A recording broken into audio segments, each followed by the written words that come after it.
Bem-vindos a mais um Papo com Samuca aqui no podcast Papo de Padaria, que é gravado aqui na Big Pan 24 horas no Espaço Café.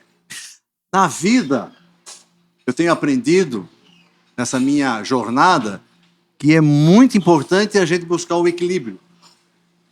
E essa dupla que nós vamos conversar hoje é uma dupla que vive em cima da bicicleta. Então, o equilíbrio para eles é algo fundamental na vida, em família, na vida, nos negócios e também na bike, porque a bike ela se mistura na vida dessas pessoas. Eu estou orgulhoso, na verdade, de ter recebido esse casal aqui, pai e filha, ter atravessado a ponte, né, saído da Ilha da Magia aqui para o continente, no Cobrasol, e vim falar um pouquinho da jornada. O objetivo do nosso podcast é desmistificar, mostrar para as pessoas que o resultado de vocês tem uma jornada. E essa jornada ela é feita aí, igual no ciclismo, diz montanha, descida, subida, buraco, asfalto, pedra, pneu furado. E nós vamos botar luz nisso e encantar as pessoas com a história de vocês. Milton Della Justina, seja muito bem-vindo ter você aqui. É um troféu para mim e com a sua filha Rafa. Prazer, felicidades. Obrigado pelo vontade, convite. tá? Falar de bicicleta sempre é muito gostoso, né? Você pedala desde que época, Milton? Quando é que a bike assim Bom, te mordeu? Tinha quantos anos? Vamos dizer assim, eu aprendi a andar tarde, com 12 anos. Com 12 anos. Foi natural aqui de Floripa ou não? Aqui de Floripa. E com 14 eu já comecei a correr. Esse ano, em maio, fazem 60 anos. Então você está na casa dos 74? 74, exatamente. Há 14 anos, 60 anos pedalando. Bom, o interessante é que quando eu era pequeno, estava na sapataria de um amigo de família. Lá na ilha? Lá na ilha. Qual que região tu morava ali? Eu morava na Major Costa, e ali perto da Major Costa, no Estor Passo. E esse amigo era padrinho da minha irmã. Ali na entrada do Hospital de Caridade tinha uma sapataria. E aí, às vezes, eu estava lá, ficava conversando, às vezes ajudando um pouquinho, e vi uma foto de bicicleta de corrida. Naquela época eu tinha acabado de competir. E é uma foto que ficou na memória, assim, um com cara de morto e o outro empurrando. Muitos anos depois que eu fui descobrir que era uma prova americana, que a gente chama hoje, que um empurra o outro para trocar de posições, né? Certo. Uma prova muito dinâmica, inclusive, mas me chamou a atenção algumas coisas dali. Primeiro, que o pneu era mais fino do que o guidão. Aí a gente usava naquela época pneu 28 pneu por 1,5. balão. E nem sabia nada de corrida, nunca tinha visto corrida. E depois de um tempo a gente foi à missa. Naquela época a gente andava sempre com um vizinho, um amigo de família. Para ir à missa eu fui com um vizinho do lado da minha casa na catedral. Aí ele falou, vamos ali embaixo que hoje tem corrida. Eu nem sabia o que era isso. Tinha visto aquela foto e ficou aquilo, né? Aí passou o teu xará. Aí ele falou, aquele ali é de Florianópolis. Era na Felipe Schmidt. E eu lembro assim, a imagem que ficou, que vinham uns 3, 4 descendo aquele morro ali perto do Lira, né? Descendo o morro. E passou, e um deles era o Samuel Santos. Samuel Santos. Exato. Aí, aquele ali é daqui e tal, Samuel, o irmão dele, Rubens, uma coisa assim. E aquilo ficou na cabeça. E eu acho que é aí que foi a mosca, a foto e a corrida. A corrida. A foto estática e a corrida dinâmica, né? Aí aquilo ficou, e aí, ainda mais que tinha alguém de Florianópolis. E a partir daí, no ano seguinte, ou alguns anos depois, eu nem lembro. Eu não lembro que eu era pequeno ainda, então acho que eu nem andava de bicicleta naquela época. Aí veio a prova Volta ao Morro, da Rádio Guarujá. Volta ao Morro da Cruz? Tinha 14, Morro da Cruz, exato. O maciço do Morro da Cruz, né? Isso, passava pela Estrada de barro Schmidt, ainda? Alguns pedaços eram de barro, ali no Pantanal era de barro, o resto era paralelepípedo. Mas o morro era barro? O morro tinha aquele do lado da Coesa, onde foi a Coesa, né? Como é que é? Eu não lembro agora o nome da... tinha a subida ali, que era paralelepípedo, e entrava na Felipe Schmidt, né? Certo. Aquele bico ali do... como é que é? O Departamento de Saúde, né? Fazia aquele biquinho e descia Felipe Schmidt, passava em frente da Rádio Guarujá. Não tinha ainda a parte do aterro, era mato, passava nos fundos do Instituto ali, virava para agronômica, para o Saco dos Limões, e ali Costeira, seguia ali. E subia no Armazém Vieira, sempre por dentro. Uhum. E ali na Trindade não tinha beira-mar, então entrava pela universidade ali, pegava Lauro Linhares, e pela Lauro Linhares vinha toda até aqui, novamente até a coisa ali, Bocaiúva, aquela região. Não chegava a subir o morro, né? Essa fazia a volta no não subia o Morro da Cruz. Entendi. O Morro da Cruz é uma outra história que nasceu quando eu estava viajando para o Pan-Americano do México. Então, assim, aí ali, quando veio a propaganda da Rádio Guarujá, que a Rádio Guarujá dominava tudo, né? Era mais do que foi a televisão aqui, né? Quando começaram as propagandas da volta ao morro, eu pedi para o meu pai, deixa aí se quiser vai, não sei o quê. Aí começamos a treinar entre amigos numa pracinha ali a gente ficava na pracinha ali onde tem o cachorro do Afonso, cachorro quente do Afonso, sei. Aquela pracinha. Ercílio Luz. A gente ficava ali e quando tinha corrida a gente fazia o que a Rádio Guarujá fez uma outra corrida que era a volta do circular. O trajeto que o ônibus circular fazia era Ercílio Luz, Mauro Ramos, Bocaiúva, subia nessa rua da Coesa ali, saía Felipe Schmidt, Conselheiro Mafra por ali e vinha novamente pela Ercílio Luz. Então, aí a gente ficava treinando ali e olhando no relógio da rodoviária, lá na Penha, que tinha um relógio grande. Entendi. Para ver quem fazia em menos tempo. E aí ficava trocando, cada volta era não tinha bicicleta para todo mundo, né? Então, cada um usava. E era bicicleta de passeio, que deu virado para baixo e tal.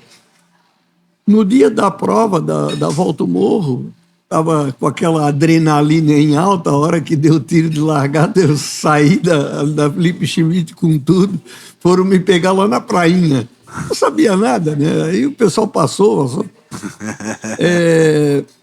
No final, na última volta, eram 5 voltas, na última volta, o primeiro colocado estava chegando, e a prova era nacional, assim, minha gente, tudo que é lado. Fiz 23º lugar, mas uma diferença de um dia quase, né? Na hora que eu estava passando, o Roberto Alves estava começando no rádio. Roberto Alves, ele estava transmitindo e tinha um alto-falante, não sei se ele transmitia dali ou da onde que ele estava, mas eu tinha a impressão que era ele ali onde foi o BESC, Banco do Brasil. Rafael agora está mudando a loja justamente para o lado ali. E eu estava passando em frente e escutando pelos alto-falantes a narração do primeiro colocado chegando na Felipe Schmidt. Eu estava passando ali na Trindade ainda. Então, assim, e ainda fui 23º.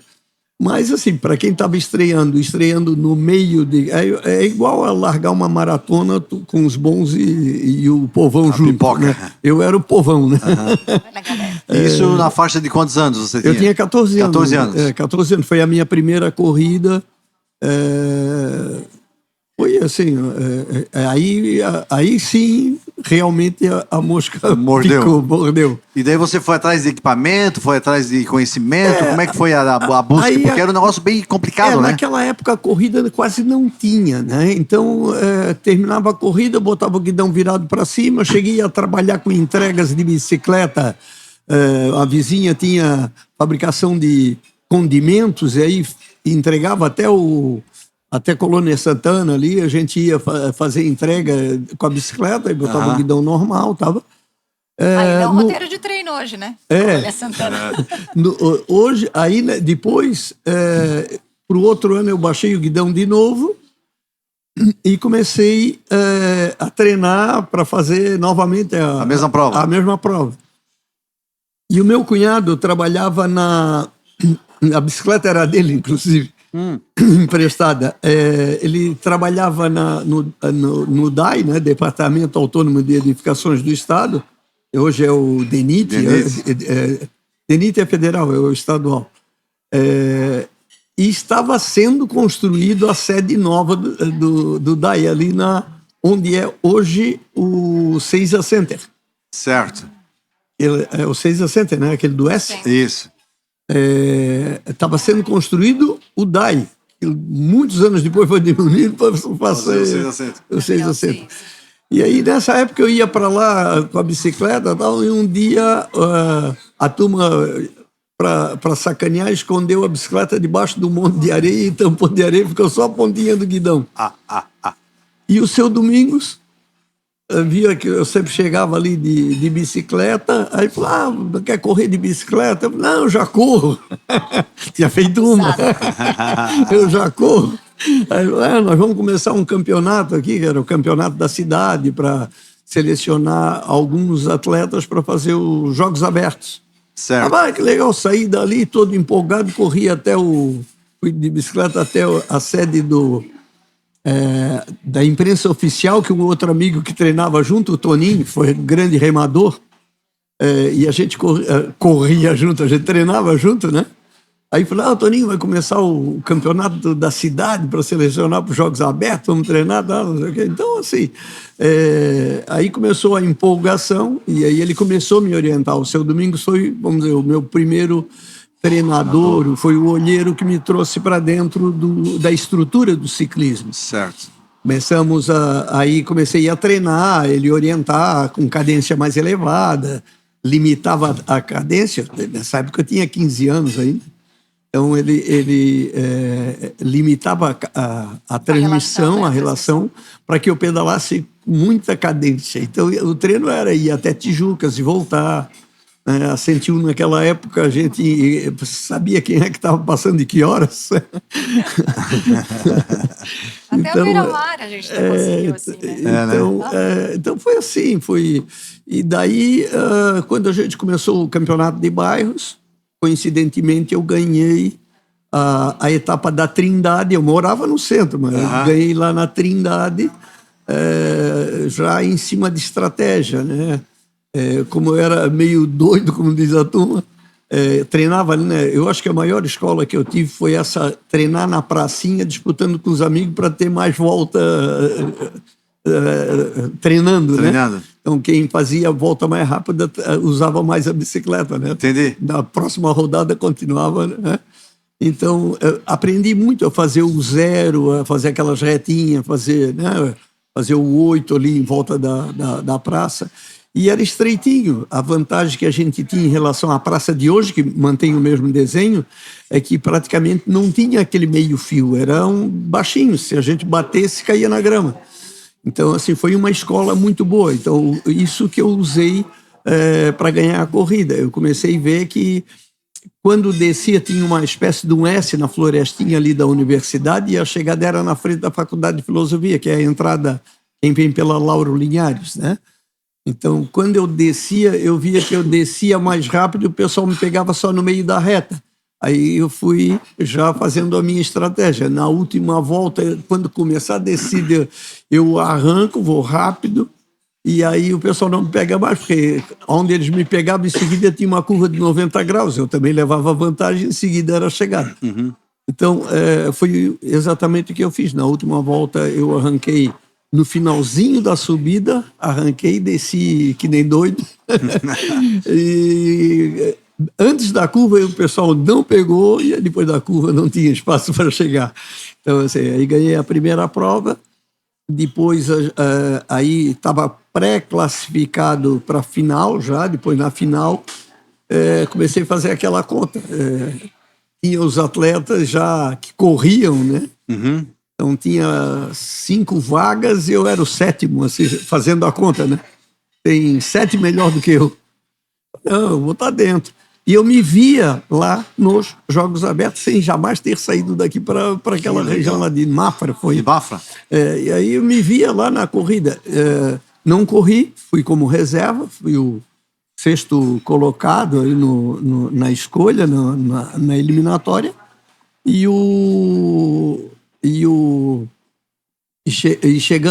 Chegando lá, o técnico me colocou com as rodas, com material de reserva, num local que era onde eu me via. Nunca tinha visto.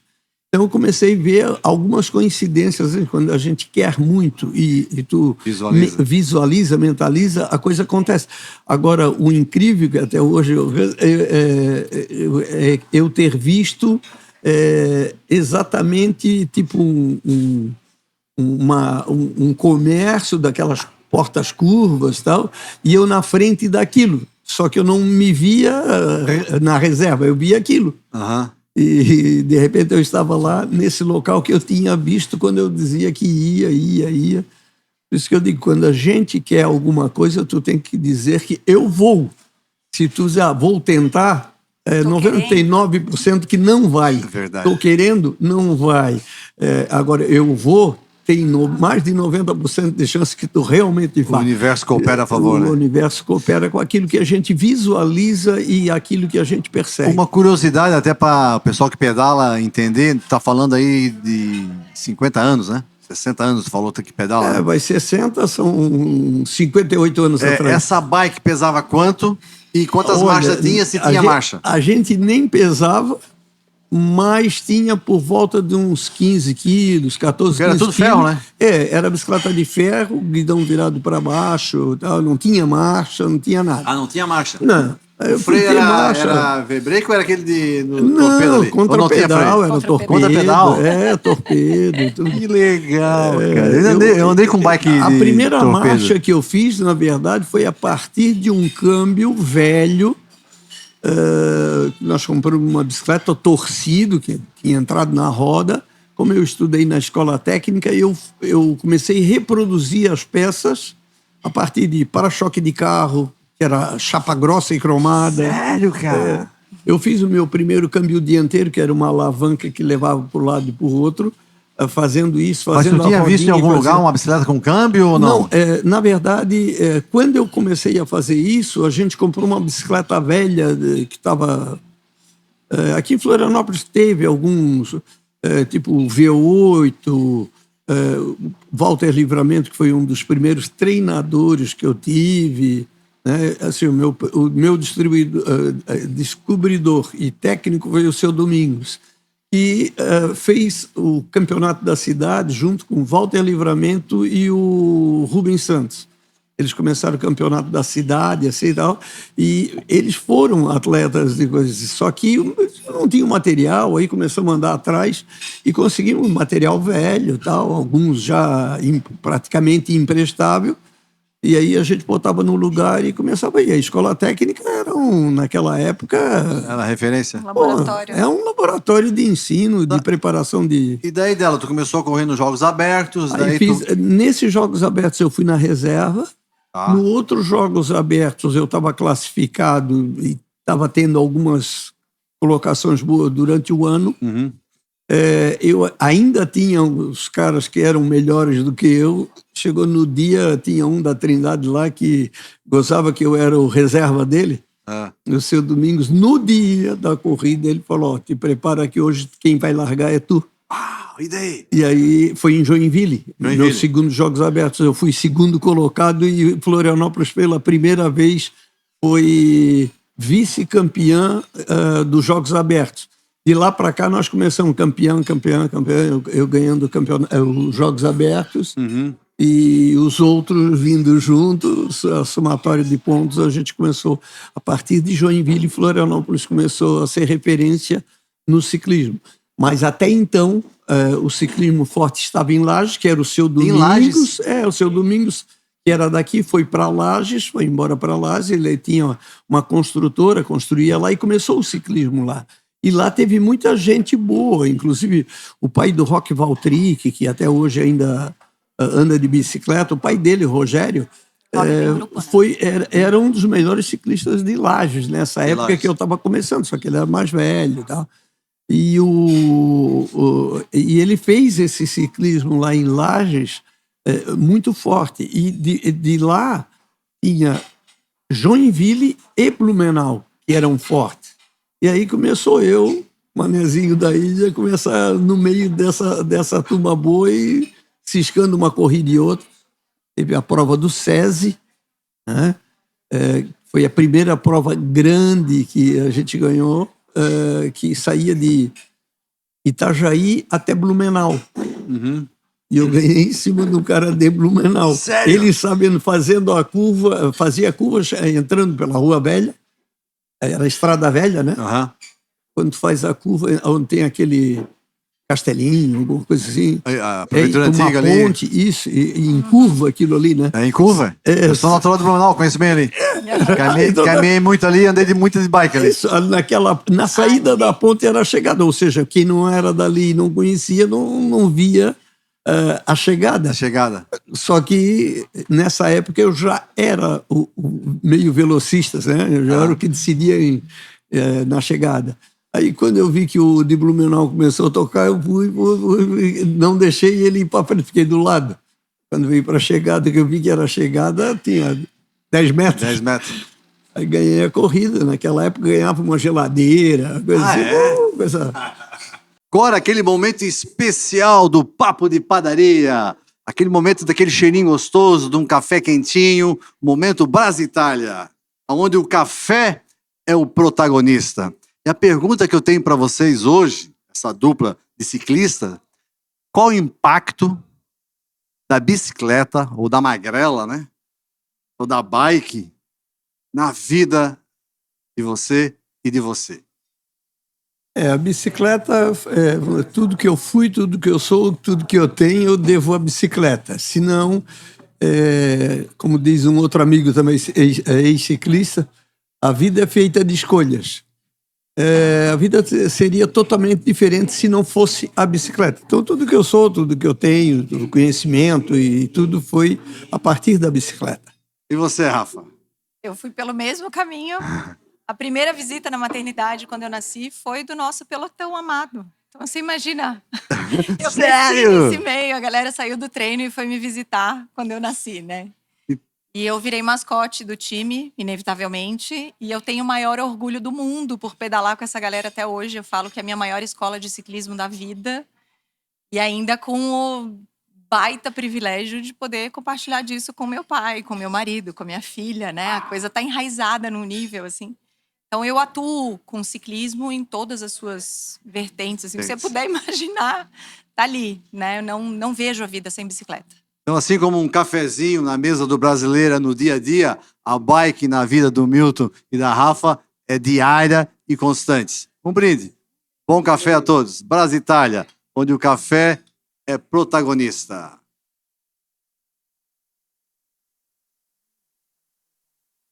A vida é muito curta para não tomar bom café, né? Uau, como é que é a vida?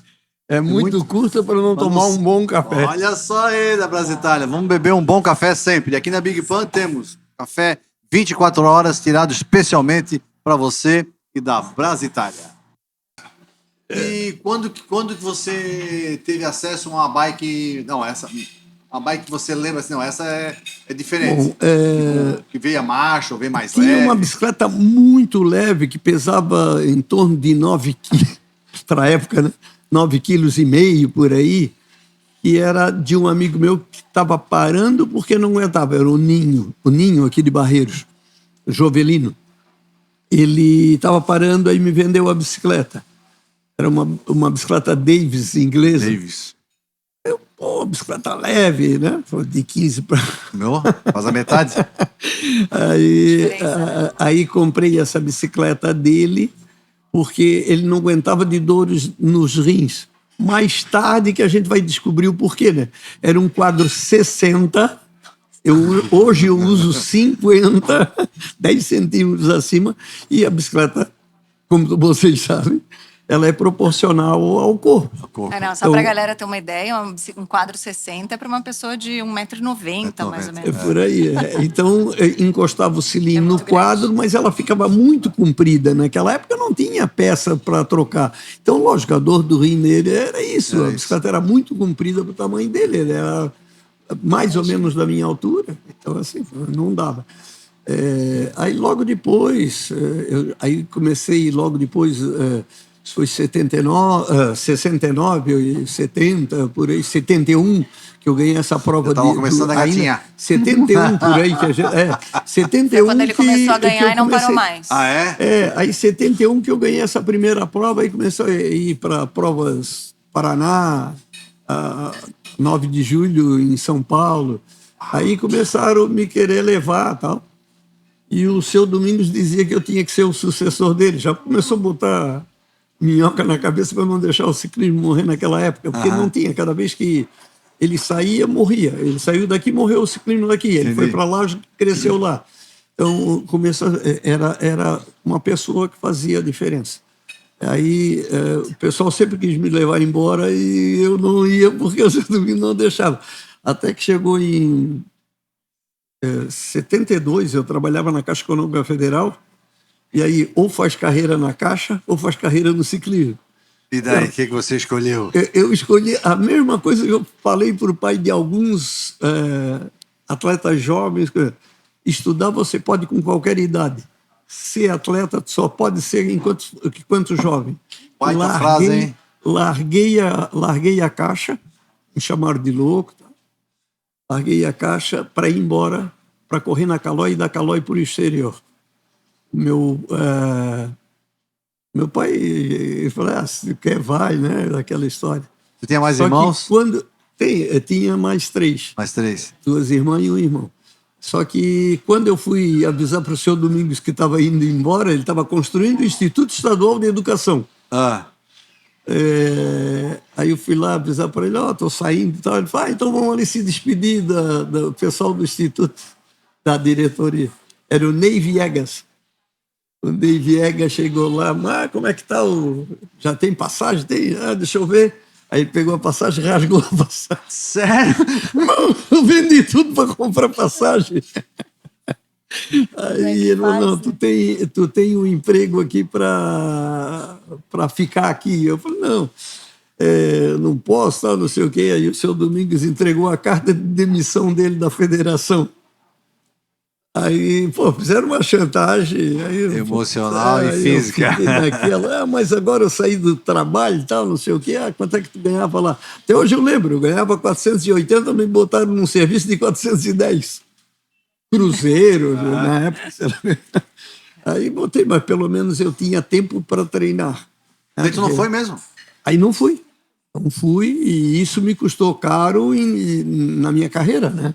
Porque o técnico da Calói era o técnico da seleção. Aí começou a me cortar. Eu tinha que ser muito melhor do que todo mundo para poder entrar. Quem que era o técnico? Era o Timon.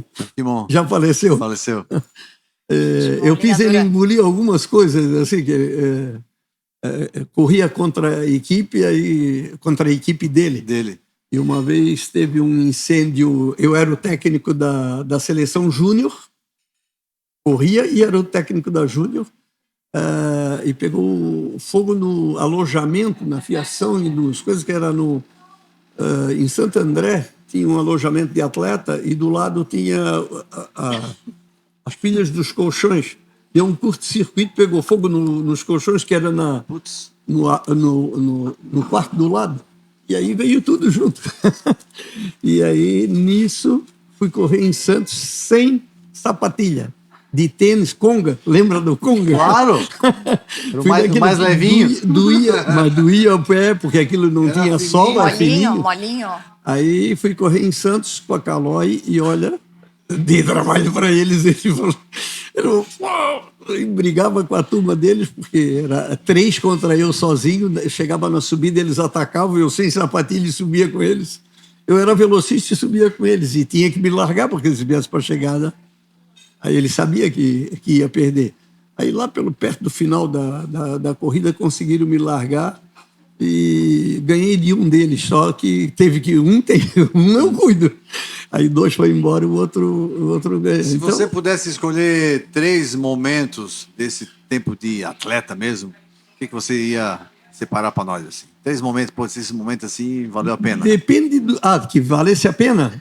Puxa, o resultado ou da experiência. Enfim. Eu acho que a saída da Caixa para ser atleta foi um divisor de águas para mim e eu acho que foi a melhor escolha. Uhum. Eu, quando parei de correr, para quem saía, eu fui criado em Braço do Norte, que é aqui no sul do estado, pelos meus avós até os 9 anos. Certo. Eu já aprontava demais. Eu morava ali nos fundos do Colégio Catarinense e ia engatinhando para a praia. Então, meus avós me levaram para lá, que era muito perigoso. Aí fiquei lá até os 8, 9 anos estudando, depois que eu vim para cá. Mas assim, conhecia ir para lá e vim para cá, né? Uhum. Quando eu parei, eu tinha corrido em 23 países. 23 países. E tive... só que a única coisa que eu mudaria talvez o rumo é que a época é diferente. A gente, você olhar hoje, o passado é uma coisa, ninguém tem bola de cristal. Claro. Talvez desobedecesse o técnico na época da nossa preparação para a Olimpíada. Nós estávamos nos preparando na Itália. Em 2 meses eu ganhei 5 corridas. Tem gente que não ganha 5 na vida. Em 2 meses eu ganhei 5? 5 corridas na Itália. Quiseram me contratar como profissional lá e o técnico não deixou porque naquela época profissional não podia correr a Olimpíada. Aí ele falou, não, nós temos Olimpíada. E eu nunca quis ir para a Olimpíada, já tinha recusado 3 Olimpíadas. Eu tinha ido a 2 Pan-Americanos e não gostava da situação. Não que a vida de concentração, eu sempre gostei da vida de concentração nesse período, mas era diferente, a gente se concentrava, corria, ia para um lado, ia para o outro. Quando você vai para um Pan-Americano, você fica numa Vila Olímpica, uns 15 dias, treinando, voltando, treinando e voltando para não fazer nada de resultado. A diferença naquela época da cortina de ferro para os países normais, democráticos, porque hoje democracia é diferente, né? Mudou um pouco. Mudou um pouco, mas os países bastante. democráticos que eram livres, a diferença era muito grande. Lógico, a gente estudou educação física e a gente estudava, eu fiz treinamento desportivo como uma das minhas especializações, e a gente sabe o que aconteceu na cortina de ferro depois que derrubaram o muro de Berlim, né? Uhum. Ele chegava a matar atleta de alto rendimento para saber o que é que tinha de diferente dentro do corpo.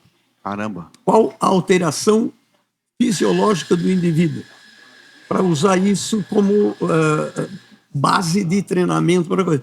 E a diferença era muito grande. Quando, tipo assim, os atletas que a gente ganhava em provas normais aí, antes da provas comuns, né, internacionais, prova que às vezes a gente conseguia chegar junto, ganhar ou disputar. Quando chegava em Jogos Pan-Americanos, Jogos Olímpicos, não conseguia chegar, não conseguia nem perto. Sério? Não chegava. A diferença era muito grande.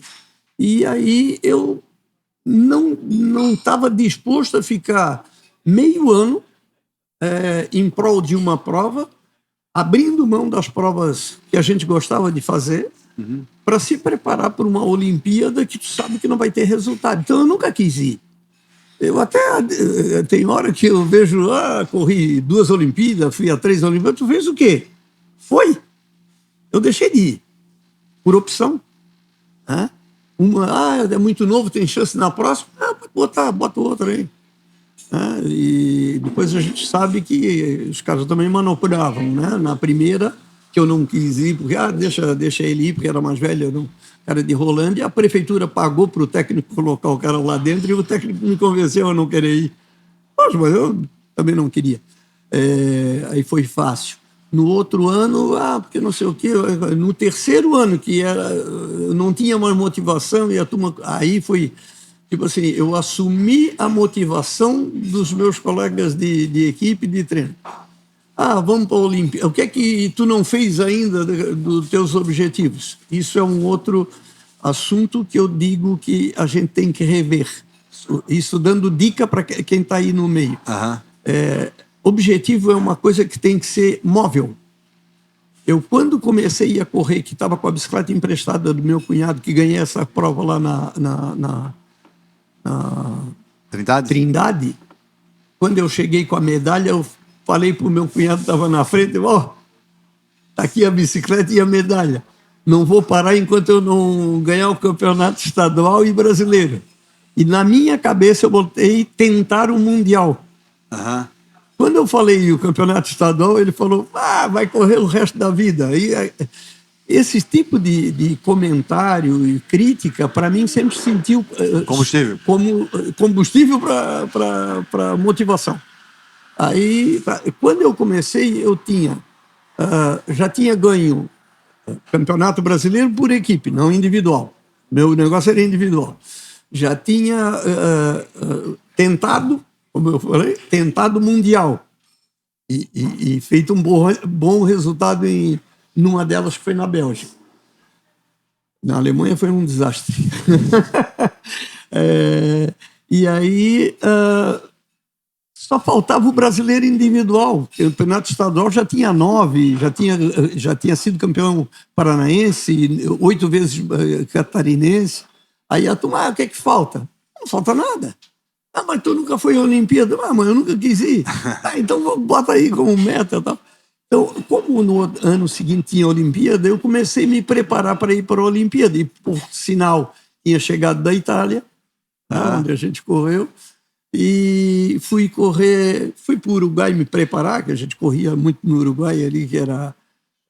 a temporada deles era diferente da nossa. O nosso inverno aqui a gente corre, lá eles param, aí quando chega no verão eles estão andando, né? Aí ia para lá, me preparava com eles, que eles estavam começando, aí vim de lá, cheguei aqui voando, mas cheguei andando. Aí o que eles botavam para fazer eu fazia e botavam em prova, não queriam me levar. A verdade é, por quê? Porque eu tinha acabado de casar. Vamos se preparar fora. E daí eu já me preparei fora. Aí me botava para fazer provas que eu não tinha habilidade. Tipo assim, o cara era campeão mundial, o júnior, o Silvestre. Me botaram a fazer uma prova de 4.000 individual contra o Silvestre. Eu fazia 4 por 4.000 com o Silvestre junto, inclusive. Uhum. Mas primeiro me destruíram no 4.000 individual, com o cara mais forte do Brasil, para depois fazer a eliminatória da prova que era a minha, que era o quilômetro contra-relógio, aí já estava morto. E depois de tudo isso, fazia o 4 por 4.000, 2 grupos. Eu, o grupo mais fraco, e eles com o Silvestre e os outros melhores lá junto. Então, assim, dava para ver claramente, aí depois eu cheguei para o técnico, eu sei que não queres me levar. Porém, enquanto tiver tempo, tu não vais conseguir. Agora, pode botar o que vai, não sei o quê, a gente vai para fora, vamos ficar fora, e daí? Aí, no fim das contas, entramos em acordo, paramos, e eu já não tinha motivação, foi onde eu parei de correr. Mas, assim, a bicicleta, na verdade, foi o grande motivador, como diz a Rafaela. Não foi só o nascimento dela, que foi... O meu casamento foi em cima da bicicleta depois de 9 anos e meio de namoro. A minha mulher, a gente começou a namorar uma semana antes de eu ganhar a primeira corrida. Foi essa de Blumenau. É? E ela esperou esse tempo todo ajudando. Ajudando. Então, assim, ela muito ajudou. E esperou pacientemente eu fazendo a carreira e tal. Quando a gente casou, isso foi em 79, e em 81 a Rafaela nasceu. Aí eu era treinador do instituto, como professor, fazia também o extra classe. Uhum. E aí a gente tinha a equipe que foi campeã estadual de terceira, segunda e primeira em 3 anos consecutivos, ganhando as 3 categorias. Primeiro na terceira, no outro ano segunda e terceira, no outro ano primeira, segunda e terceira, que eram as categorias de, o que seria a elite de hoje. Aí, essa equipe, quando a gente terminou o treino, foram para a maternidade ver a coisa. Naquela época, todo mundo suado entrou no quarto da maternidade. Tal. Qual maternidade? Carlos Correia. Carlos Correia. Bem manezinha. Bem manezinha, raiz. O dela, nós temos um amigo em comum, que é o Brandaliz, o Agenor. Eu digo que foi o meu primeiro técnico que conhece de ciclismo a ser técnico realmente. Mas chegou a disputar com ele corrida ou não? Chegamos a correr juntos nessa época, antes de eu estar... Ele era seleção brasileira também e tal. Aí me levou para a equipe dele do Paraná. Do Paraná. Onde a gente foi campeão paranaense, né? Foi com a Agenor que eu fui campeão paranaense. E aí, nessa época do Agenor, como aqui era eu e mais eu tinha que buscar quem estava tentando fazer fuga e depois ainda ter força para fazer a chegada. Quando eu fui fazer a minha primeira prova, alguém atacou no autódromo e eu saí para buscar, o Agenor me deu uma bronca. Tu não é para fazer isso, tem que guardar para fazer a chegada. Deixa que os gregários vão buscar. Aí que eu comecei a aprender o jogo de equipe. De estratégia. Então, assim, o técnico, o meu primeiro técnico realmente de fazer estratégia de corrida e ter alguém para trabalhar para mim foi a partir do Agenor. Aí, Agenor, esse elogio é para ti, hein? Fica ligado, hein? Quero você aqui um dia contando as tuas histórias de ciclista também. Aí depois a nossa primeira ida para o Uruguai, que a gente montou a gente não... para eu voltar para Florianópolis, o seu Sala, junto com o seu Domingos, montaram uma equipe aqui que foi o BESC. Aí a gente foi correr um BESC no Uruguai em 77.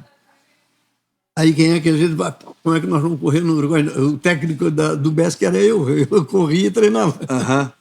Aí tem que ter alguém para dirigir a equipe. Genô, vamos.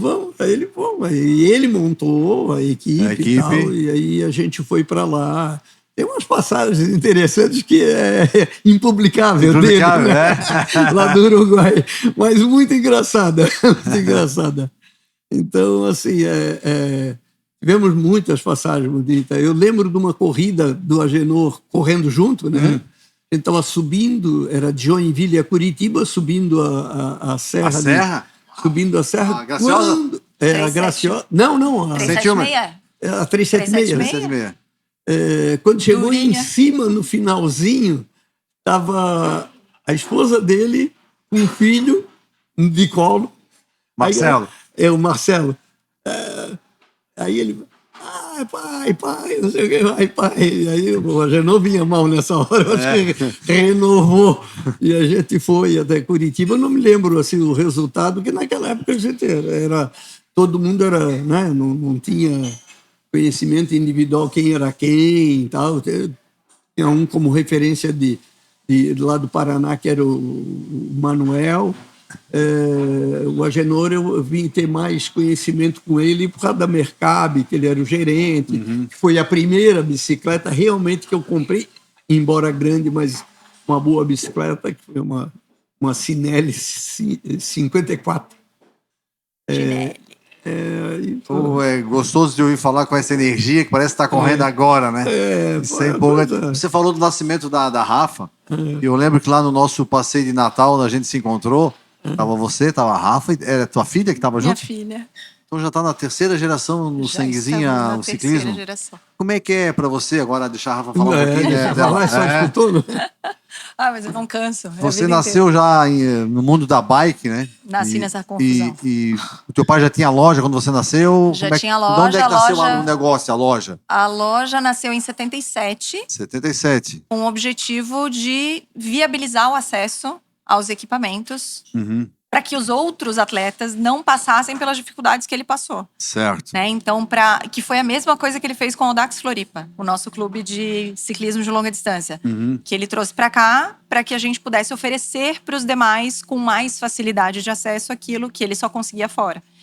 E aí a loja, quando ele fundou, foi justamente com esse objetivo. Então, 77, a loja está fazendo 40 anos? 48 anos. 48 anos. Esse ano vamos para 49. O engraçado é que nesse ano o Campeonato Brasileiro foi aqui em Florianópolis. Ah, é? Aí o seu Bruno Calói, era o dono da Calói, né? Ele chamava de Catarina, ele chamava de Catarina. Ele falou, Catarina, se tu ganhar o campeonato, eu te dou o luminoso e os móveis da loja. Ah, é? Aí era uma concessionária Calói, que ele estava dando para nós a concessionária Calói. Aí, detalhe, né? A seleção paulista era a seleção da Calói. Não era a Calói que estava. Ele estava dando o prêmio para eu ganhar deles. Aí eu ganhei. Inteligente. Eu ganhei o campeonato, ele cumpriu deu o luminoso, tá? Fantástico. E quando você olha para o teu pai, essa referência para o Brasil, ciclismo, aí tu olha para tua filha, também gosta de pedalar, tu tá na frente da loja, como é que você se vê nesse meio aí? Cara, eu tenho muita gratidão por todo o legado e toda essa história. Eu tenho muito orgulho de conseguir transmitir para minha filha aquilo que eu vivi. Certo. Porque eu tenho certeza, e a gente vinha no caminho, inclusive, falando sobre a importância do esporte não apenas o esporte competitivo, mas ele também... O educativo, né? Exatamente, na formação, na educação, né? Eu sou treinadora de ciclismo também, né? Segui muitos passos do meu pai. Chegou a ser atleta profissional também ou não? Não fui e digo que não sei por quê. Acho que de sem vergonha mesmo. Eu não sei, eu até brinco que talvez por tê-lo visto, meu pai são gerações diferentes, claro, né? Meu pai foi da geração do técnico durão, né? De o atleta ter medo do treinador. Os ex-atletas dele, ele formou alguns dos maiores campeões do Brasil, né? Santa Catarina, quase todos passaram por ele. E os caras falam com muito orgulho hoje, a gente conversa isso, né? Informalmente o tempo inteiro, do quanto essa rigidez dele foi fundamental na formação deles como pessoas. E eu escutei isso a minha vida inteira. O esporte, ele molda o caráter. Ele molda o caráter. Né? Então, eu sempre falo, é uma formação de cidadania, de disciplina, de saúde, de autocuidado, de responsabilidade, de rotina. Né? Uma série de questões que são tão positivas para o que quer que se faça na vida que não dá para ignorar. Né? Eu tenho uma filha, como é que eu não vou envolvê-la no esporte? E claro, a gente conhece as dores e as delícias do ciclismo, né? E invariavelmente a gente se pergunta, mas poxa vida, será que eu quero que ela seja ciclista? Eu quero que ela seja o que ela quiser, lógico, claro, né? Mas é natural que o coração fique quentinho, né? A gente compartilhar daquilo que a gente ama com as pessoas que a gente ama, né? Eu vivi isso a vida inteira. Eu compartilho do que ele me ensinou a amar com ele, né? Isso é incrível, com amigos da vida. Com meu marido, que também é ciclista, foi ciclista profissional. Ah, é? Como é que é o nome dele? Ivo. O Ivo. O Ivo também foi ciclista profissional, correu muitos anos. Eles e meus pais já se conheciam antes de nós nos encontrarmos, inclusive. Ele teve loja também, né? Então a gente sempre teve tudo isso muito misturado. E aí eu sempre falo, a palavra ensina, mas o exemplo arrasta. Né? Então a minha filha fala, mamãe, que bom que você é minha mãe. No dia que ela me falou isso, eu desabei, sério? Né? Falei, por quê, filha? A gente estava pedalando e ela me pedia para subir os morros, porque ela queria treinar nos morros. A gente Quantos anos ela tem? 6 anos. 6 anos, qual é o nome dela? Eva. Ô, Eva, um beijo pra ti, Eva. Que coisa mais linda, hein? Uma coisinha. 6 aninhos que ela subir estava morro. animada para correr a prova da Volta Kids, que aconteceu dentro da Volta Ciclística de Santa Catarina no ano passado, né? O renascimento, a volta da volta. Foi maravilhoso o evento, né? Foi incrível. E aí eu ganhei de presente, de última hora, organizar aquela corrida Kids no dia seguinte. Que legal. Fiz o que deu com o que nós tínhamos, né? E eu tinha esse compromisso de, nossa, mas eu tô... Né, eu deixei minha filha tão animada para isso que eu quero entregar uma coisa bacana para ela, para os amigos. A gente convidou amigos para irem, né? Contaminamos mais alguns ali para irem também. Eu tive o privilégio, eu peguei minha bike, o meu amigo meu Hamper, ele foi um dia antes, dormiu lá na serra. Eu saí daqui de madrugada, fui lá na serra, demais. E a gente subiu a Rio do Rastro. Que legal. Descemos e daí ficamos lá, daí interditou, né? Nós ficamos lá 1.000 metros antes da chegada. Sozinhos para ver a galera passar, né? Ai, que sensacional. Foi assim, espetacular, né? A hora que o colombiano chegou, meu Deus do céu, nunca vi tão rápido. Eu assisti a transmissão inteira, emocionadíssima. E, infelizmente eu não consegui aqui em Floripa, eu tava na padaria e tava bombando, Domingão, graças né? a Deus, e eu não consegui sair, mas foi espetacular. E ela tava animada pra Volta Kids, começou a treinar, e aí ela me soltou essa. Mamãe, que bom que você é minha mãe, né? Falei, por quê, filha? Que bom, graças a Deus, eu sou muito feliz por isso. E ela disse, porque você gosta de pedalar comigo e eu adoro pedalar. Eu vejo que vocês têm a loja, é claro, e querem vender, ganhar dinheiro e faturar com as vendas das bikes, manutenção, mas vocês têm um olhar também para as pessoas e para os atletas. Eu queria entender um pouco mais dessa prova do Audax, foi vocês que trouxeram para cá, né? Foi meu pai. Como é que ela funciona, quais são as regras? Eu nunca participei, se eu quisesse participar, como é que eu devo fazer para começar? Antes de falar disso, só dando um parênteses do Audax. Eu costumo dizer que o Audax, ela, na verdade, se chama randonnée, né? É a prova, é uma prova escola, uma escola de vida. Ela te dá, vamos dizer, para quem nunca foi nada, é a forma de tu fazer alguma coisa e conquistar algum objetivo. Então, tu tem que ter o objetivo. É uma das filosofias do Audax, é isso que eu digo. Se tu diz que vou tentar, com certeza tu não vai. Se tu diz eu vou fazer, ou eu vou participar, eu vou chegar, com certeza chega. O Audax te dá essa possibilidade. Eu sempre falo a mesma coisa, que o Audax ela proporciona conquistar etapa e te ajuda na vida profissional, porque tu tem que ter a garra para superar todos os obstáculos do dia, chuva, calor, vento a favor, vento contra, vento cruzado, sol escaldante, né? Qualquer coisa. Mas tu tem o teu objetivo certo, tu persegue, tu chega, tu conquista. E isso tu leva para a vida profissional. Então, a garra que precisa na profissão, principalmente para quem é empresário ou para quem é liberal, né? Essa garra que precisa ter, principalmente em Brasil, eu acho que o Audax é a maior escola de vida. Legal. Então, assim, antes de entrar na regulamento e na especificidade da prova, é uma prova exemplo para todo mundo. E até deixando assim, não vamos dizer nomes, porque hoje, felizmente, ele está bem e está por aqui. É um ex-randonneur nosso, começou porque era gordinho, daqueles que sofreu bullying e o bullying afetou, né? Ele estava fazendo universidade, fazendo matemática, que é difícil, já estava quase sendo jubilado e não terminava.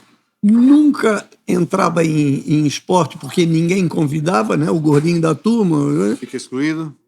No dia que ele terminou a prova de 200, que eu fui entregar medalha, até eu não me emociono na hora de falar. Ele chorou, se abraçou comigo. Sério, Ele falou: é a primeira medalha que eu recebo na vida. Tu não sabe a importância disso para mim, que sofri tanto bullying na vida. Então, assim, a emoção que ele me passou na hora, eu fico até arrepiado quando eu lembro disso. Então, assim, depois disso, ele, junto com outros gordinhos, começaram a fazer o 300, o 400. Os outros foram parando pelo caminho. Aí ele fez o 300, o 400, o 600. Ele não foi no 1000 porque ficou com medo. Tinha se planejado ir até os 600. Mas no 1000 ele foi nos ajudar na organização. Então, assim, o diferencial, no ano seguinte ele terminou a universidade. Sério? Aí, assim, hoje casado, né? Toca a vida. Exemplos que o Audax mostrou e moldou as pessoas. Tem que ter o objetivo e tem que ir. Essa é a importância do esporte, de um desafio, exato, porque quando você desenvolve numa área, ela te ajuda a alavancar as demais. Né? Sim. Vai rodando essa roda da vida. Né? E o randonnée, que é a modalidade que a gente pratica no Audax, ele ficou conhecido no mundo inteiro como Audax porque a entidade que regula a modalidade em todo o mundo chama Audax Club Parisien. Certo. É uma instituição francesa, a modalidade é centenária, né, de 1904. 1904? 1904. Uau. Ela derivou do Tour de France. Na verdade, o Tour de France, contrário. Tour de France derivou do Audax, que foi um primeiro desafio lançado para chegar de um ponto a outro. Mas o Audax ele é direcionado a amadores, né? Amadores. É uma prova amadora e não competitiva. Quando surgiu aí por volta de 1897, aí pouco era Paris, Brest, Paris. Aí largava os profissionais e os amadores. Entendi. Os profissionais tinham, geralmente, outros atletas para lhes ajudarem a chegar. Isso tumultuava a corrida. Aí o Henri Desgrange separou os dois. Em 1904, ele fez manteve a filosofia do mais forte ajudando o mais fraco a completar o objetivo. Entendi. E aí, no randonnée, no Audax, o objetivo é cumprir a distância proposta dentro do tempo limite para aquela distância. Cada distância tem um tempo. Tá, por exemplo, o de 200 quilômetros, por exemplo, que é a primeira, a primeira prova, né, o primeiro passeio, são 13 horas e meia. 13 horas e meia. Depois vem o 300 com 20 horas. Esse tempo é baseado numa média mínima de 15 quilômetros por hora, considerando as paradas, então de largada a chegada. O roteiro ele é conhecido na hora?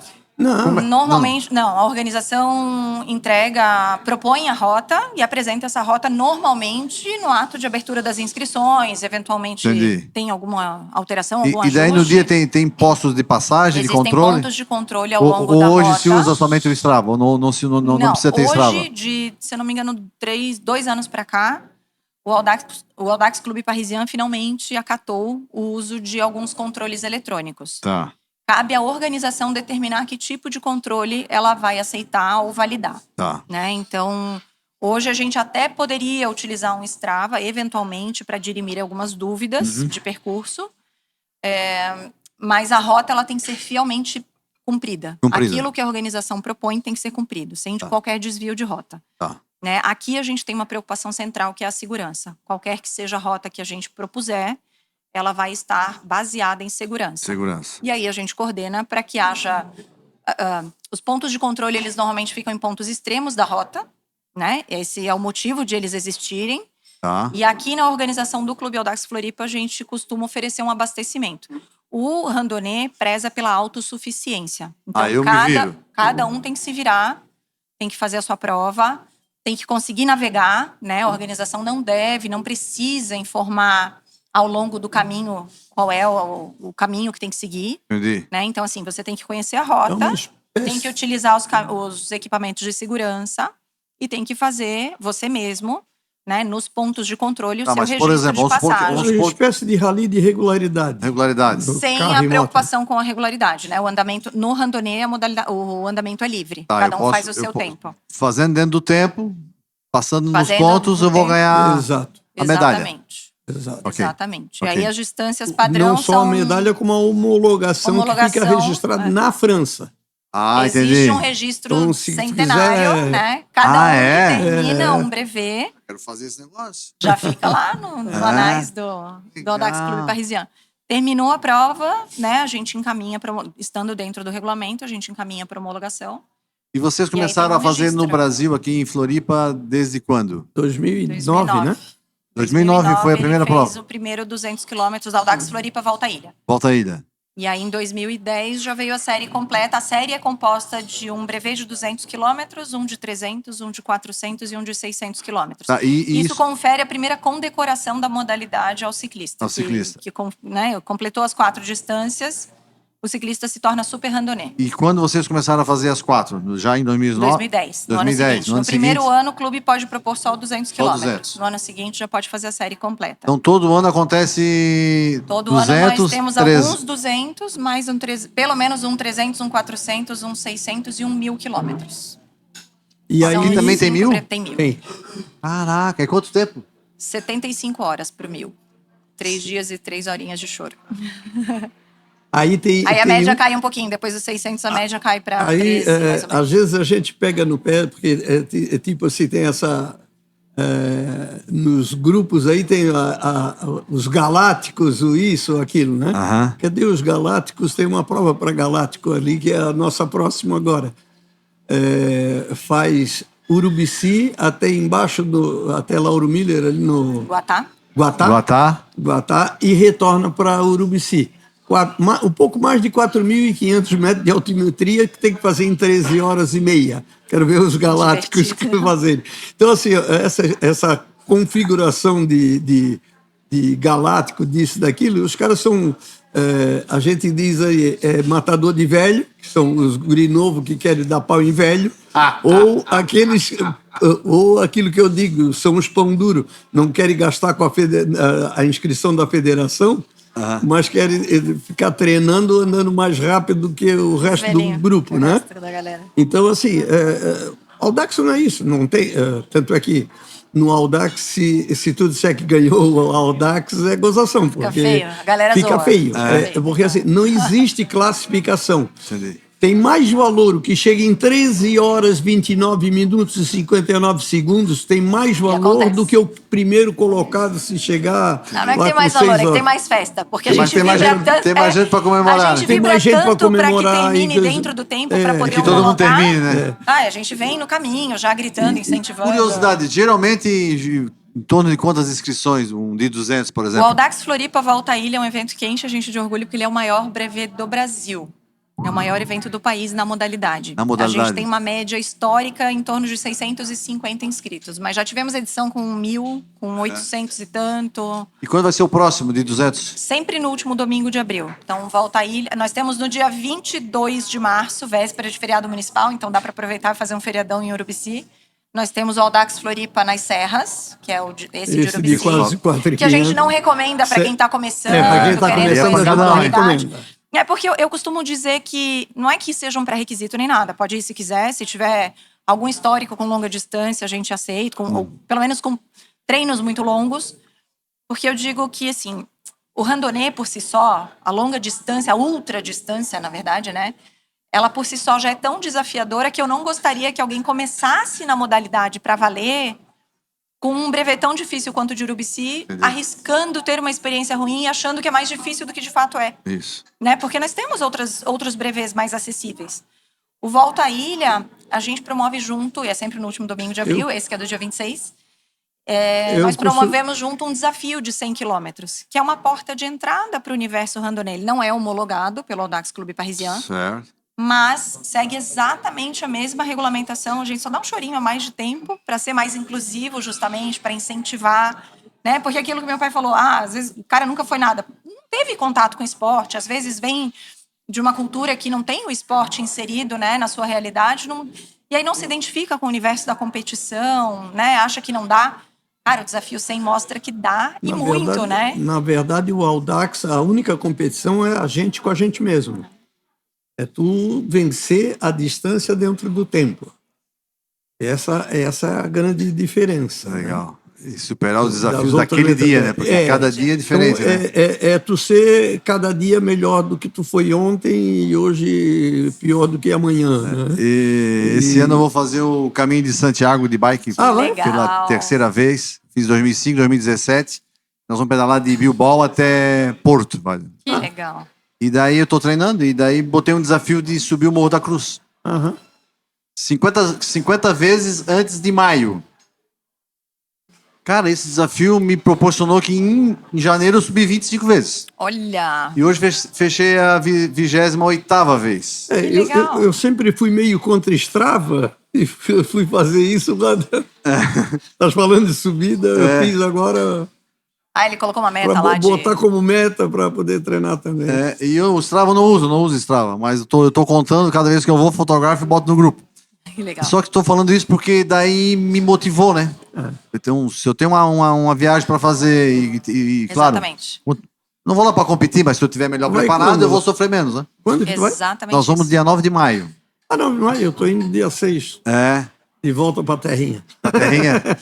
Tu tá na Itália, é isso? Estou na Itália. E lá tu mexe com ciclismo também? Só treino. Só treina? Tem uns amigos lá que... As más companhias que As a gente más fala. companhias. companhia. O problema das pessoas são as más Tem o companhias. Bernardi, que era fabricante da bicicleta Bernardi. É o meu grande amigo de lá e abriu outras portas. Tem a Dorina, que estava agora começando a RAM, que ela é recordista. 2 anos atrás treinamos junto, ela foi para lá e bateu o recorde do feminino, né? Vamos Baixou explicar. A um RAM é dia. a Race Across America. É a maior prova, não é a maior, acho que é a segunda, porque tem a Transibérica, Transiberian é maior. Transiberian. Mas a RAM é, assim, até pelo alcance da prova, né? Pela magnitude de tudo, ela é uma travessia da costa oeste à costa leste dos Estados Unidos. 4.000 e 4.000 e poucos 4 quilômetros. mil e alguma coisa. Essa prova pode ser individual também? Individual, Tem quarteta individual. ou Quarteto, octeto. dupla não tem? Acho que não Tem, dupla. Tem, né? Não lembro. Tem, acho que Tem, tem. eu falei. Eu não lembro. Se não me falha a memória, tem aí em dupla. Tem dupla, tem que vai Nós trocando. temos a Dani Genovese, brasileira maravilhosa, que hoje mora nos Estados Unidos, né? Carioca da Gema, que foi recordista, ganhou inúmeras vezes Eu acho também. essa A Dorina, prova eu acho incrível, que eu a acho Dorina incrível essa italiana é da prova. categoria dela. Que sempre tem que ter alguém pedalando, né? E o E aí cara uma sozinho equipe não de para? apoio. Não, essa Dorina, ela para um faz pouquinho, porque o tem que parar, individual, mas- mas é doida. A gente É doida. treina lá, cara, para andar com essa mulher na subida, é terrível. Ela é magrinha, pequenininha, foi campeã olímpica de esgrima. E da esgrima veio por ultradistância. Caramba. Aí a gente treina lá na Itália com ela. O único prazer que eu tive que ano passado, ela foi atropelada na primeira fase da prova e fez os últimos 100 quilômetros com a mão quebrada. E bateu o recorde desse primeiro trecho. Aí ela voltou para a Itália, estava em recuperação ainda, e a gente foi treinar. Então eu conseguia fazer ela sofrer na subida. O dela e também... Ele fez o Paris-Brest-Paris comigo em 2015 com o dedo quebrado. Ah, é? Isso. Paris-Brest-Paris é a maior prova do Audax no calendário mundial. Ela acontece a cada 4 anos. Maior em distância? Tamanho, né? Tamanho. Não, Tamanho. em tamanho A de distância prova, é não 1.000? distância. 1.200 quilômetros, é a distância clássica do randonnée. 1.230 e uns No quebradinhos. Chorinho. Agora, nessa próxima edição tem percurso Vocês novo. completaram? Completamos em 2015. Meu pai já tinha feito em 2011, eu tinha ido no apoio. Em 2015 pedalamos juntos. Sem apoio ou com apoio? Juntos. Não, sem apoio. Sem apoio. O apoio pode em estar alguns no pontos. PC. No PC. Em alguns Essa é a PCs. regra do randonnée. Você pode receber apoio nos pontos de controle. Daí tu carrega teu Se vira, material tem que ali. ser autossuficiente. Em 2019, eu descobri que estava grávida. Inclusive, foi como eu contei para eles sobre a gravidez, né? Dizendo que eu não ia poder pedalar porque eu ia estar com a barriga explodindo. E a gente já estava começando a planejar a viagem, né? Em 2015, nós fizemos o PBP, que a gente chama de PBP. Em 2016, nós fizemos a Milha na Milha, que é uma prova na Itália, com 1.600 quilômetros e mais de 16 mil de altimetria acumulada. E em 2017, fizemos a Bélgica, com 1.200 também, que ele já tinha feito em 13. 2013. Eu tinha ido no apoio e eles me perguntaram lá, e aí, Rafa, quando que você vem? Eu falei, não, isso é coisa para maluco. Eu vou até os 600 e eu já acho muito. Aham. E aí, 2, 3 anos depois, eu já estava lá com eles. No ano seguinte, eu já estava envolvida, enfim. E aí, em 2018, eu fui de novo para a Bélgica. 19, nós acabamos não fazendo PBP pelo nascimento da Eva. E aí, 23, ele foi, eu fui no apoio. Daí eu não tinha previsto. Ano que vem tem de novo, vamos todos. Eu quero fazer uma pergunta para vocês. Eu acredito que pedalar e coçar é só começar, né? É. Então, alguém está em casa e vê falando em 600 km, Ah, 1000 coisa de maluco. km, né? E esse dia eu li que para uma pessoa comum fazer 50 km, em quanto tempo uma pessoa comum não faz? Que o ciclismo ou o esporte ele te coloca numa outra categoria, num outro patamar. Queria que você lembrasse, ou se você lembrar também, o que o ciclismo pode proporcionar de bem para a pessoa? Tipo assim, imaginar que a pessoa está lá sedentária, está lá parada, desmotivada, tem gente com depressão, né? E eu lembro, assim, eu falar de mim, eu estava em 2003, acima do peso, fazia uns 20 anos que eu não andava de bike, porque quando eu vim morar para cá em 87, com 18 anos, e minha bike foi em Blumenau, lá eu andava de bike pra caramba, e abandonei por 20 anos, não tinha nem bicicleta. E daí eu fui fazer um curso em Joaçaba. No primeiro dia que eu fui fazer vestibular lá em Joaçaba, para Pão Oeste, eu falei, se eu passar, seriam 3 anos de aula, um dia eu venho de bike. Que legal. Daí tinha um amigo comigo, Sandro Silva, um abraço, Sandro Silva. Ele assim, Samuca, se tu vir, eu venho também. Que legal. Resumindo, na semana seguinte foi aqui no Ednei, que tem uma loja aqui, falecido, infelizmente, Exato. gordinho. Isso. Comprei uma bike de ferro, a mais simples, 150 pila. Comecei a pedalar. No primeiro dia, eu fui na beira-mar de São José, estava construindo, eu fui até o final, voltei empurrando. 2,5 km, não consegui voltar. Só que eu fui no outro dia, 2004 eu fiz a viagem. Persistência. Porque mudou minha vida. Então, o que vocês poderiam falar para quem está nos ouvindo, Bom, né? O que a bike, o ciclismo... Não vou nem falar do profissional. Para tirar da inércia. O que ela pode proporcionar para a pessoa de melhoria, de vitalidade, de energia? Posso começar? Começa. Eu costumo dizer uma coisa. Infelizmente, nós temos maus profissionais na área da saúde. Então, aqui no Brasil. Médico tem medo de te mandar pedalar porque eu convivi com eles, trabalhei no meio. Né? Eles têm medo que, vamos dizer, uma pessoa idosa possa cair. E aí eles serem responsabilizados porque indicaram. Certo. Outros porque tem a clínica e a bicicleta ergométrica custa caro para manutenção, então não te recomendam. E aí, por diante, a bicicleta ficou meio estigmatizada. Só que, se tu não faz nada, tem sobrepeso, não é recomendável caminhar, muito menos correr. Tamanha, como disse, Impacto. como disse um médico na abertura, um médico ortopedista na abertura do Simpósio Internacional de Medicina do Esporte. O impacto nos membros inferiores é tão grande e inviabiliza, que não justifica o trabalho. Aí entra a bicicleta. A bicicleta não tem impacto, tu divide o teu peso entre o cilindro, o guidão e o pedal. Tu pode usar o teu peso até como força para empurrar para baixo, né? É só levantar e empurrar. Então, a bicicleta teria muito mais a ajudar do que qualquer outra coisa. Além do que, a bicicleta, na hora que tu está outdoor, como a gente diz, quando está na rua, principalmente em locais de segurança, tu tem a brisa do vento, a paisagem mudando muito mais do que numa caminhada. Tu consegue diminuir o teu esforço, né? E para fazer atividade física só não pode parar de pedalar. Porque quando tu está caminhando, tu não para de dar o próximo passo. Então na bicicleta é a mesma coisa. Caminha devagar, mas caminha. Assim como tu fez, ao invés de vir empurrando, podia ter vindo mais devagar, tranquilo. Bota uma marcha mais leve e vem tranquilo. Como está falando que está indo para Santiago, o pessoal nosso que estava indo de duas rodas para fazer a Cláudia Augusta, que sai da Alemanha, vem até Veneza, eu falei para as meninas, aproveita a subida para descansar e apreciar a beleza, que nós não temos aqui. Mas como descansar na subida? Só tu botar a marcha mais leve, não se preocupa com a velocidade e o tempo, e fica olhando a paisagem. Aí teve uma delas que depois ela, eu me lembrava de ti lá, eu fiz isso e realmente a gente consegue. Então, assim, a bicicleta, ela te dá vários tipos de prazer. Precisa extrair o melhor da tua condição naquele momento, né? Seja paisagem, seja a tua condição física, né? E aí tu vai gradativamente aumentando. Agora, não adianta que nem um amigo nosso que quer milagre, ex-atleta gordo, não aguento fazer, eu vou e estou cansando e depois eu não consigo voltar. Por que foi tão longe? Vai mais perto. É mais perto. Vai no plano. Vai 5, volta 5, faz 10. Lógico. Vai aumentando devagarzinho. E aí, gradativamente. Se eu sair para correr... É igual o Audax, 5, quando começou a falar sobre o Audax ali.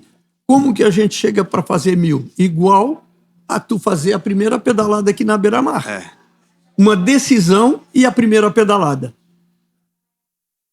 O 1000 começa com a decisão e a primeira pedalada. Lógico que a primeira pedalada vai ser nos treinamentos. Eu costumo vai dizer que o mais difícil é a decisão. Decidir sair do sofá, né? Exatamente. Depois tu sai, tu vai pra rua, seja pra correr, pra caminhar, pra jogar bola. Lá dificilmente não vai ser legal, né? Vai ser legal. Hoje de manhã nós saímos pra treinar. A Rafaela chegou, vai chover, vamos pegar chuva? Vamos. Pegamos. Tava estranho. Eu tô um pouco traumatizada. Muita chuva? Não, até que não. A gente fez um intensivão esse mês aqui e faz uns 3 sábados nós pegamos uma chuva. Forte. A previsão era para que chovesse depois das 10 tanto da manhã. A gente não conseguiu nem chegar no contorno, desabou o mundo. Na hora que chegamos em Floripa já estava tudo alagado. E foi bastante tenso voltar pela BR-101 naquela condição.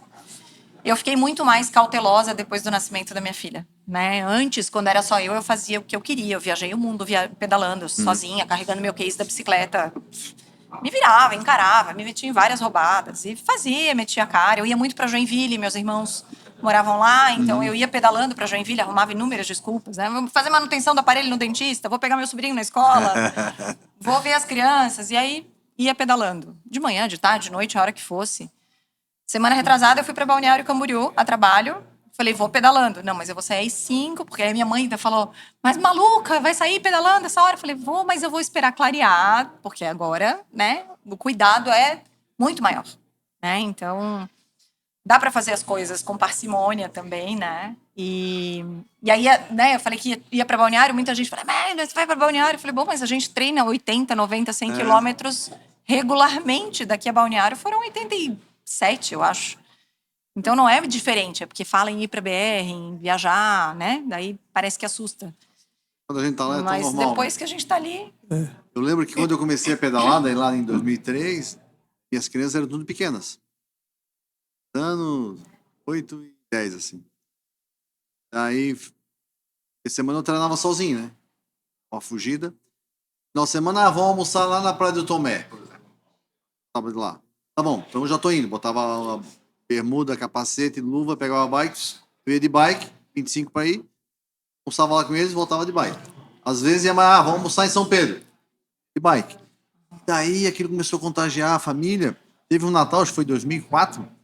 Todo mundo ganhou bicicleta lá em casa. Eu tinha uma que Blaze, delícia. botei acho que 3 ou 4 suportes para carregar a bike em cima. O meu Coisa filho com boa. 7 anos, a gente foi almoçar em São Pedro. Ele pedalou daqui a São Pedro. que massa. A ideia era voltar de carro, ele não quis. Meu pai foi Que legal. levou o carro. Ele foi e voltou de bike. Olha só.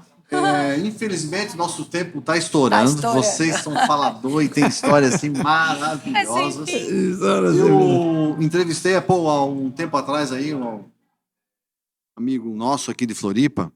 De repente você conhece o Beto Colombo. O Beto, ele é filósofo e é peregrino. Ai, que Ele legal. caminhou várias vezes o Caminho de Santiago. E ele escreveu vários livros. E a 8ª vez que ele fez o caminho, ele escreveu esse livro. Todo caminho Todo sagrado. caminho é sagrado. Sagrado. E ele me deu esse livro, me deu 2 de presente e disse: Samuca, esse livro tu vai dar para alguém que você reconhece que ele fez vários caminhos. Então eu pensei em você, Milton. Você que você não caminhou, mas você Olha, que pedalou. legal. Mas eu sei que quando você se emocionou ali falando do rapaz lá que emagreceu, que passou na matemática. Eu imagino quantas experiências, quantos caminhos, quanto aprendizado você tem nessa tua jornada. E eu vou te dar esse livro de presente, né? Eu penso que o Obrigado. Beto vai ficar feliz, a pessoa que vai receber. Beto, obrigado por ter vindo aqui, por ter deixado o presente. Um dia vai lá tomar um café com o dela ali na beira-mar, né? Na loja dele. sexta-feira. Na sexta-feira. Sexta é dia de café. E daí possa dar um abraço pessoalmente, que você faça uma boa leitura. Obrigado, Depois empresta para a obrigado. Rafa para ele ler também. Lá, com Tá? certeza, com certeza. Vamos ler e degustar o que ele E no deixou final tu aqui vai dentro. gostar, porque no final tem alguma coisa em comum entre nós, que ele vai falar lá no final. Olha que legal. Tá bom? Beleza. E preparei para vocês, é um doce nosso, uma receita que massa. portuguesa, Boa, portuguesa. famoso pastel de nata, né? Pastel de nata. Só que Ai, esse que é feito delícia. aqui na Big Pan. Preparei uma Esse- caixinha. Esse não é pastel de Belém. Não, esse é de São José pastel de mesmo. São José. O pastel da Big Pan. Uma Opa, caixinha para obrigado. cada um Ai, degustar obrigada, amanhã, no querido. café da manhã. Ai, que delícia. Obrigada. Obrigado. Lembrar que a nossa Obrigado. empresa ela é Amamos isso aberta tanto. 24 horas. A gente tem É café bom, da manhã, vamos ter que almoço, fazer- café da tarde. Novo Quiser pedalar, ponto de- passar por aqui, tomar um Vai ter cafezinho, parada trazer a de Audax galera, na né? Big Pan. Essa mesa aqui tá aberta para vocês bater papo Beleza. Que sempre que joia. vocês quiserem. Legal. E eu queria que vocês deixassem uma mensagem para as pessoas que chegarem até o final, que vão assistir, né? O que a gente deve fazer na vida para ter mais saúde, para ter mais felicidade, para buscar os objetivos, buscar o sonho? Fala para essa câmera aqui, ó, que essa mensagem possa chegar e tocar o coração de alguém. Começar? Vou começar para te encurtar hoje. Comece se mexendo. Não precisa pedalar 200 quilômetros. Não precisa pedalar 400 quilômetros. Se isso te tocar, ok, a gente adora receber. E a gente está sempre aberto para incentivar e auxiliar. Mas mexa-se. Movimento é vida. Nosso corpo foi feito para se mexer, né? Então, não fica vendo a vida passar.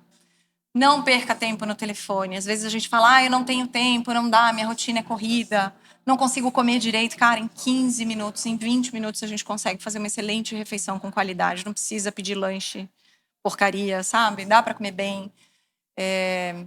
Coloca um temporizador no celular para você observar quanto tempo você gasta nas redes sociais, vendo a vida alheia. E gasta esse tempo fazendo alguma coisa por você. Vai se mexer, que o movimento é vida. E isso puxa mais um monte de outras coisas. Eu diria que eu acho que primeiro precisa tomar a decisão de cuidar do seu corpo, do seu santuário. Nosso corpo foi feito para fazer atividade física. Lá nos primórdios da humanidade, a gente, para comer, tinha que correr, caçar, né? Para caçar. Para não virar comida, teria que matar, correr. eu acho que hoje em dia a gente tem que matar cada vez mais aquilo que nos rouba o nosso tempo, a nossa vida. A atividade física, ela não precisa ser intensa, ela precisa ter prazer. E um dos segredos que muita gente não coloca, que é na qualidade de vida, você tem que encaixar atividade física na sua rotina de vida. Então, ao invés de, eu não tenho tempo para caminhar, para correr ou para pedalar, vai de carro para o serviço ou vai de ônibus, salta um ponto antes ou deixa o carro no estacionamento antes e faça várias caminhadas durante o dia, de 5, 10 minutos, já vai começar melhorando. E na medida que a gente começa a fazer atividade física para cuidar da condição física, instintivamente a gente passa a cuidar da alimentação. Agora está começando a briga do que foi nos feito aqui, aquela história de alimentação saudável, que seria os processados, aí, os óleos vegetais sintéticos, isso e aquilo, que está cada vez mais mostrando que banha de porco, manteiga de qualidade, isso é muito melhor do que os produtos industrializados. Então, na hora que a gente começa a treinar e a gente começa a se cuidar, começando a comer saudável, a gente vai começar a sentir um prazer e o resultado na condição física, que isso instiga a fazer mais atividade física. E quem sabe amanhã a gente está pedalando junto aí alguns quilômetros a mais. Não precisa tanto para a saúde, a gente pode fazer de 40 minutos a 1 hora por dia. É ótimo, desde que encaixe na rotina da vida. E se quiser fazer esportivamente, aí depois vamos pedalar junto aí algumas horas, alguns quilômetros. Estou encantado com a presença de vocês, com as histórias. Rafa, as pessoas que querem encontrar vocês na rede social, o endereço da loja, como é que faz? Não sei se dá para se inscrever para o Audax ainda, se alguém queira se inscrever. Com inscrições abertas. A gente tem alguns caminhos, né? Algumas coisas que a gente faz em que a gente pode ser encontrado. Della Bikes, vou até anunciar agora, né, em primeira mão, Della Bikes está de mudança de endereço. Então, esperamos que até pós-carnaval nós estejamos no endereço novo, muito pertinho de onde estamos hoje. Certo. Né? Mas de casa nova para uma nova fase, na Rua Geral do Bairro, ao lado do antigo BESC, né? Onde tantas histórias surgiram. E é uma nova caminhada, né? A continuidade daquilo que já foi tão sedimentado, né? Agora na segunda geração da loja. Legal. Meus pais aposentaram, a gente assumiu. Então, temos a Della Bikes, né? @della.bikes no Instagram. Depois nós vamos colocar aqui no rodapé, escrito certinho. Audax Floripa com inscrições abertas. Todas as informações no site www.audaxfloripa.com.br. Calendário completo, informações sobre os eventos, as inscrições que estão disponíveis, a gente vai abrindo conforme o calendário avança, né? Temos eventos até outubro, quando encerra a temporada. Eu, como treinadora no Della Esportes, né, onde eu falo pouco, né? Eu não sou uma pessoa muito de redes sociais, mas compartilho muitas das conquistas dos meus atletas no dia a dia, compartilho um pouquinho do que eles geram de conteúdo também, para a gente mostrar o que faz no dia a dia. E, enfim, estamos aí sempre a postos. E na loja, lógico, né? Sempre de braços abertos para receber as pessoas para tomar um café, conversar, orientar, né, formar nos pelotões quando a gente sai para treinar. Obviamente o café não é no padrão daqui, né? Bem melhor.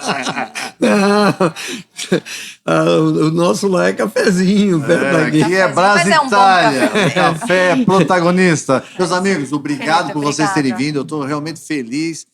Papo descontraído, gostoso. Espero que vocês tenham gostado. Obrigado. Quero deixar o nosso agradecimento à Brasitália, por estar apoiando esse projeto financeiramente como um apoiador esse ano e vai estar junto conosco em alguns eventos também. Parabéns, Brasitália. Brasitália é uma empresa aqui de Chapecó, desde 2009.